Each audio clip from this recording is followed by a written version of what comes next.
so many cases we've had, and I know we've talked about it before in different forums, of just people hiring contractors for 6 months and then changing their whole lives on the basis of these 6 months. They move out, they rent a property for those 6 months, and they perhaps even temporarily move schools, all relying on this, let's say, 6 month of period to move back into their house. Well, 6 months becomes 8 months, then it becomes 9 months, and then it's a year, and even within this period of time, so the works that are being done are not being done to the level that I guess the client ultimately expected.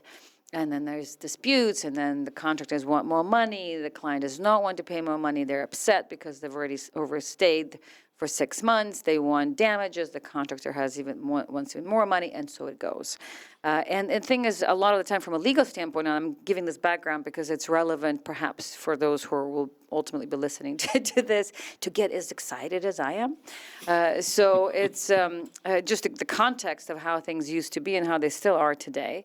And in so many cases, it's the amount of money we're talking about, the amount of sort of money that is itself, the tangible, is not so much that to justify a warrant for one party or another to actually go to court. Yeah, okay. So that's why a lot of the times people just, they're exhausted, and they just give up the fight, right? Because they would have paid something to the contractors, and if they don't, and they need the permits or the NOCs or the approvals from the contractors before they can actually move into the house. So they need those permits that certain jobs have been done. So they feel a little bit in the corner, and so at the end they will make that last payment just so they can get the final approvals and be able to move into their house, for example. So that's why at the end a lot of these disputes do not make it into the court and do not really get properly resolved, because it's just there's not enough at stake for either party to actually fight it out.